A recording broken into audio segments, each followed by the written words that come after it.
Sabi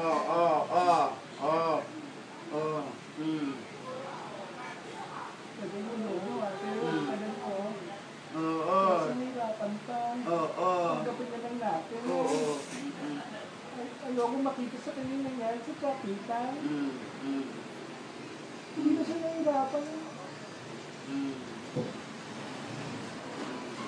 Buti na bibigyan ng mga anak. Oh. Tanggapin na lang natin. Hindi na siya tulog eh. Wala nang hirap. Tanggapin na natin.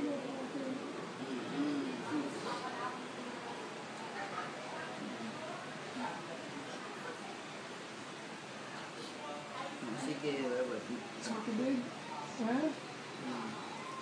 Kasi mahirapan pa ate, tinanggap na namin ng kapatid lahat. Ha? Tanggapin mo rin. Kasi makita natin na hihirapan siya. Ha?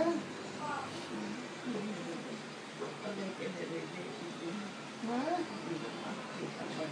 Hindi na, yun ang bili niya eh. Nagbili na siya. Nagbili na. Dito mo na ilalagay sa'yo yung abo. O yan, sa'yo pala. Para madasalan ng pasyam at saka ng 40 days. O yan, dyan pala si Aya. O.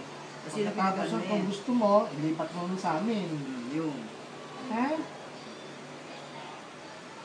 Ha?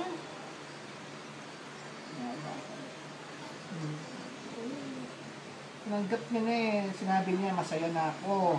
Handa na ako. Sabi ko kasi sa kanya, kaysa mahirapan ka, mas gusto ko nandiyan ka sa papa. Oo. Gusto mo bang makita sa kanya yung nangyari sa Chapintang? Naalala mo nung pag dumadalaw tayo? Nagpasa ng tingin sa atin? Pumapalaw ng sasakit? Ayoko makita sa mama yun. Ha? Kaya po kasi ng kain. Opo. Huwag ka magpataba. Pero masyado mag-isip ha. Dadayat ako. Uuwi na dito yon, ha? Wala ka nang asikasuhin, okay na lahat. Pumunta na kami sa kuminaryo ng Tedet. Sinisimula ako na. Naayos na namin lahat. Ha? At kami maayos na lahat, wala nang galit. Maayos na kami lahat.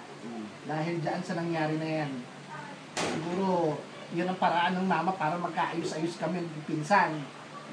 Oo. Matutuwa siya kasi nakita niya, maayos na kami ng mga Tedet eh, ha? Oo. Ika ng ano. Ha?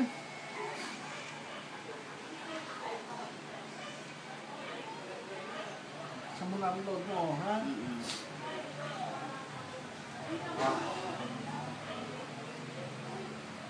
Kasi yun ang iniisip ko. Kasi kung kapupuntay ko na kayo dito para kayo mag-usap-usap. Dahil, sabi ko sa kanya, pagkagaling sa chapel, baka dito ituloy, baka hindi pa, wala pa akong balita. Hindi, ang plan, ang sabi niya, ang bilin niya, naipit ng bilin-bilin. Yan. Ha?